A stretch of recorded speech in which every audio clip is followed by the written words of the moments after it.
के परिसर में खड़े हैं। ये परिसर का सबसे दक्षिणी छोर था और जो आक्रांत जो जलाने वाले बख्तियार खिलजी जो आते थे वो बिहार शरीफ की ओर से आते थे, मतलब उत्तर दिशा की ओर से आते थे और उस परिसर को उन्होंने जो ध्वस्त किया था, वहाँ के उस समय के जो प्राचार्य थे या जो VC साहब थे राहुल श्रीभद्र, तो उनके जो शिष्य थे, तिब्बती शिष्य थे, हाँ, ध्रुव स्वामी, उन्होंने अपने गुरु को 100 वर्ष से ऊपर के थे उस समय, अपने कंधों पर बैठा करके, और जो 3 जने वहाँ से भाग करके किसी तरह से जान बचा कर जो भागे थे, इसी मंदिर में आकर छिपे थे, उनकी जान बची थी।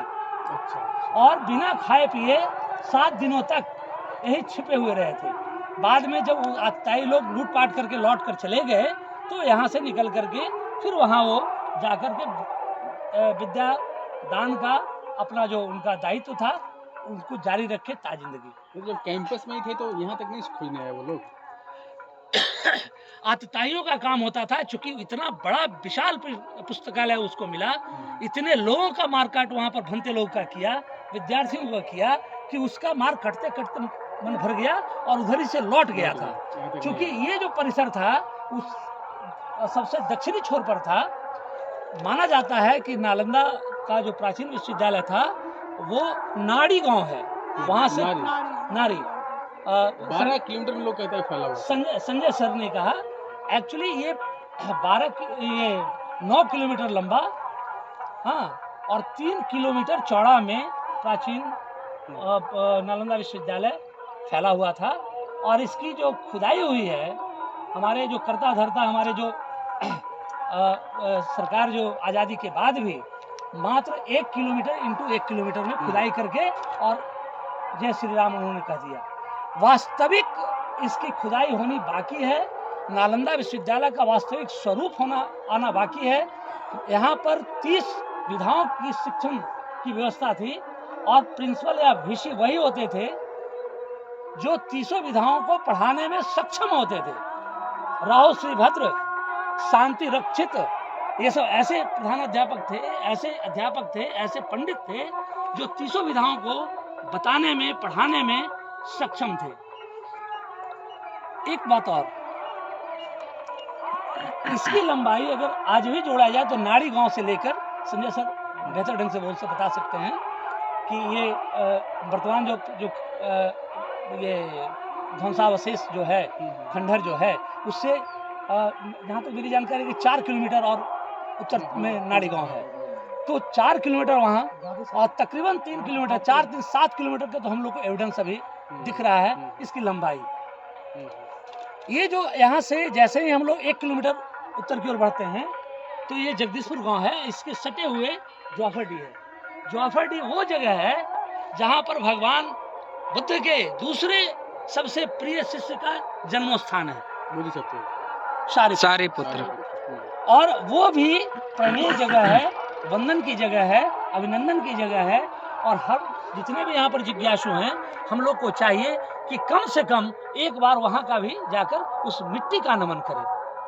जहाँ तक संजय सर ने कहा कि ये सब क्या है, तो इसकी खुदाई हुई और इस खुदाई से स्पष्ट हुआ कि यहाँ भी जगह है ये। जी रहते थे लोग। हाँ, ये खंडहर में ऐसा ही है बना जी, ये पूरा परिसर के अंदर में था। ये जो मैदान आप देख रहे हैं, इसकी अगर खुदाई की जाए, कह तो नहीं है कि वहाँ तक पहले था, वहाँ तक वो जो पिंज है वहाँ तक था, ये अब खत्म हो गया ये बीच में। जी। और मैं पिछली बार आया था तो ये खेत नहीं, एकदम सपाट था। अब इसको देखिए मेड़ बना कर इसको ये किया जा रहा है। दूसरी बात ये देखिए, ये इधर थोड़ा देखा जाए, लग रहा है ये स्तूप है, ये स्तूप है। स्तूप ये नालंदा परिसर मुख्य परिसर में जब जाएंगे तो ये स्तूप है। ये स्तूप कैसे बनता था? जो भी पंडित का देहांत होता था उनके नाम से एक स्तूप बनता था।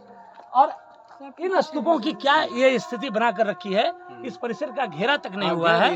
हाँ, ये परिसर भारत सरकार को या जो भी नियामक संस्थाएं हैं, हम लोग का दायित्व ये बनता है कि इतनी चिट्ठियां लिखें, इतने बार इसको नेट इंटरनेट के माध्यम से बात को फैलाएं कि रुक्मणी देवी स्थान का ये हो। जहाँ तक रुक्मणी देवी का ये बात है, हमारे हिंदू समाज इतने आक्रांता से त्रस्त हो गए थे कि उनके सारे मंदिरों को ध्वस्त कर दिया गया था। ले देकर ये मूर्ति बची थी, मूर्ति बुद्ध की मूर्ति लग रही है तो ना? ये पूरी तरह से बुद्ध की मूर्ति है। हाँ, हाँ। और बुद्ध की मूर्ति अगर एक नज़र आप देखना चाहेंगे, उधर का तस्वीर आप ले लें, तो ये ऐसी विशिष्ट मूर्ति है जिसका कि पूरे भारत में, हाँ, इसका कोई जोड़ नहीं है, ऐसी कोई दूसरी मूर्ति नहीं है। बुद्ध भगवान के जीवन में जो जो घटनाएं घटी हैं वो सभी चित्र के माध्यम से इस मूर्ति में छाया हुआ है। ऐसा है जी। ऐसा तो इतने महत्वपूर्ण ये, और मैं जब पिछली बार आया था तो इसमें कोई भी ताला उला नहीं था, कोई भी आ रहा है जा रहा है, किसी को कोई मतलब नहीं है। हम लोग को डर थे, आशंका थी कि कब इसकी चोरी हो जाए। सर लेकिन चूंकि इतनी विशाल मूर्ति है। सर एक मिनट,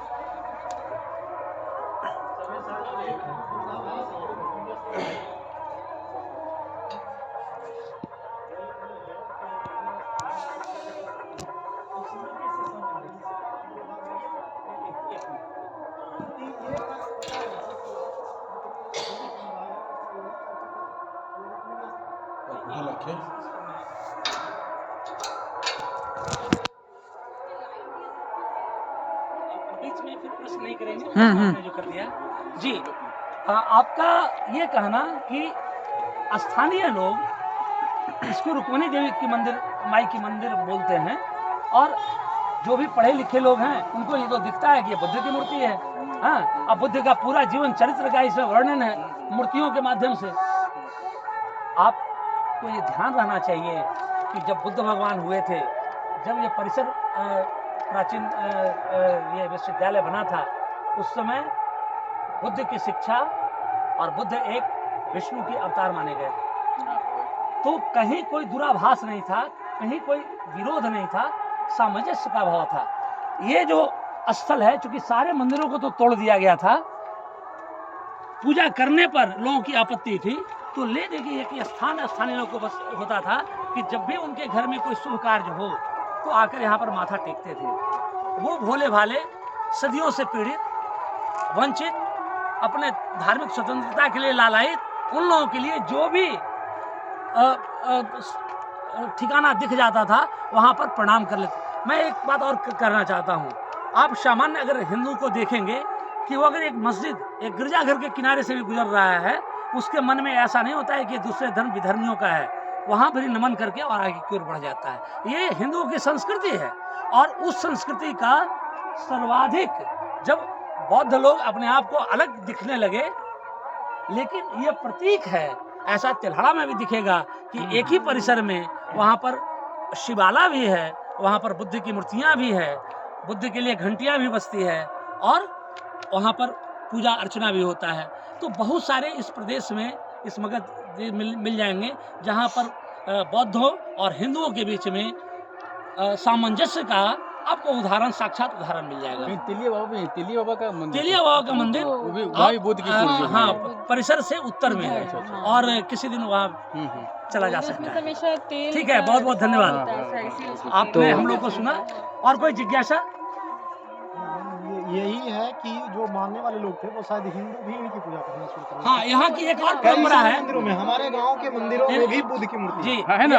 यहाँ की एक और परंपरा ये है है कि स्थानीय लोग जब भी उनके यहाँ विवाह शादी होता है तो जोड़ा यहाँ पर आकर, यहाँ माया देवी मंदिर, यहाँ यही माया देवी मंदिर है, यही है। यही माया ये देवी, देखिए, यही रुक्मिणी स्थान है। जो निजी है ना, वो यही रुक्मिणी स्थान के नाम से बौद्धिस्टों ने कहा महामाया करा, यही बस अंतर है। नाम को लेकर के जो विरोधाभास है ना, यही है, ये बात का बौद्धिस्टों का कहना है कि ये बहुत बात का, पहले खुला रूप में था, और आम लोगों का कहना है कि ये रुक्मिणी का मंदिर है। बस यही चल रहा है, और कुछ नहीं है। कंस्ट्रक्शन निर्माण हाँ, नहीं, मंदिर, ये मूर्ति यहीं पर पाई गई थी, और खुले में। मैं आपको बताऊं कि ये आदम कद से और भी बड़ा मूर्ति है, और उसके किनारे किनारे में, बाएं साइड दाहिने साइड में खंडित है। देखिए तो भगवान जी, भगवान श्री कृष्ण के जीवन में, ये भगवान बुद्ध के जीवन में जो भी घटनाएं घटी है, क्योंकि हम लोग वो देखे सब थे भाई, पत्थरों के माध्यम से उकेरा हुआ है। तो आप जो पिछली बार आए थे तो पहले ये नहीं ऐसे था ही मैंने ये मंदिर ये था बना हुआ, वो तो हो गेट गए। में ताला नहीं लगा, और गेट लाइटेड खुला था, लाइटेड थोड़ा लाइट वाइट था जो आप लोग देख पा रहे थे। ये ऐसा है कि अंदर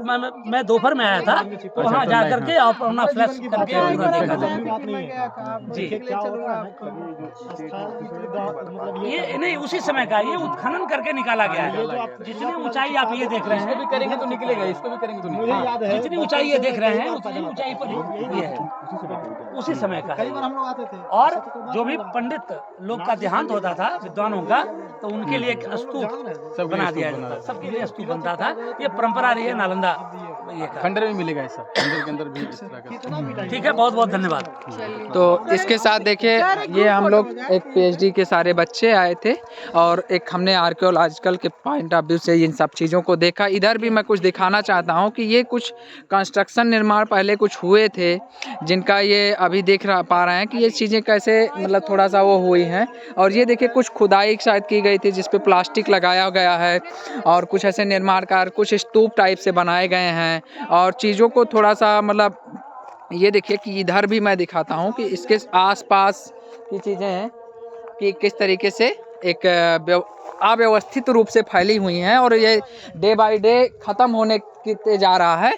तो इस तरीके से आई थिंक कि इसका जीर्णोद्धार कराना बहुत ज़रूरी है। ये महामाया का बैक वाला डोर, रुकमणी प्लेस, दोनों महामाया एक ही है। इधर साइड से देखिए, उसके लेफ्ट हैंड राइट हैंड मैंने दोनों आपको दिखाया और ये चीज़ें काफ़ी देखिए साइड से ख़त्म होते जा रहे हैं, ये बारिश के समय पे कट जाते हैं।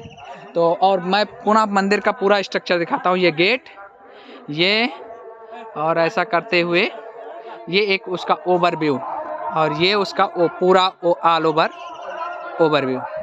तो इसी के साथ हम लोग फिर मिलेंगे। Thank you.